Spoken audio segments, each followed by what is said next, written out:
അടുത്ത ദിവസങ്ങളിൽ ഞാൻ നടത്തിയ ഒരു പരാമർശത്തെക്കുറിച്ച് ഒരു വിശദീകരണം അത് വേണ്ടതാണ്. ഇവിടെ നേരത്തെ പറഞ്ഞതുകൊണ്ട് അത് ചില സീരിയലുകൾ, അതാണ് ഞാൻ പറഞ്ഞത്, ചില സിനിമകൾ, ചില സാഹിത്യകൃതികൾ, ചില നാടകങ്ങൾ, ചില ടെലിവിഷൻ പരിപാടികളൊക്കെ നമ്മുടെ സമൂഹത്തെ, നമ്മുടെ ജീവിത പരിസരങ്ങളെയൊക്കെ വല്ലാതെ മലീമസമാക്കുകയും ജീവിത ബന്ധങ്ങളെയൊക്കെ വല്ലാതെ ശിഥിലമാക്കുകയും നമ്മുടെ ഭാഷയെ, സംസ്കാരത്തെ, ശ്രേഷ്ഠമായ പൈതൃകത്തെയൊക്കെ വല്ലാതെ വികൃതപ്പെടുത്തുകയും ചെയ്യുന്നത് കണ്ടപ്പോ ഇത് അങ്ങനെ ഒരു സാംസ്കാരിക വിഷം കൂടി മലയാളികൾ തീണ്ടുന്നുണ്ട് എന്ന് തിരിച്ചറിവുള്ളത് കൊണ്ട് ഇത്തരം ചിലത് അത് അടിവരയിട്ട് തന്നെ പറയണം. അത് എൻഡോസൾഫാനെ പോലെ സമൂഹത്തിന് അപകടമാണ് എന്നത്. കല എന്ന് പറയുന്നത്, സാഹിത്യം എന്ന് പറയുന്നത് അതൊരു ജനസമൂഹത്തെയാണ് കൈകാര്യം ചെയ്യുന്നത്.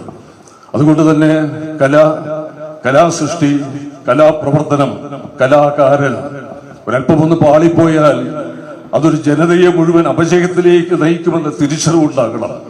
അതുകൊണ്ട് അത് കൈകാര്യം ചെയ്യുന്നവർ തികഞ്ഞ ഉത്തരവാദിത്വ ബോധത്തോടു കൂടി അത് കൈകാര്യം ചെയ്യണം എന്ന ഒരു അഭിപ്രായമാണ് ഞാൻ പറഞ്ഞത്.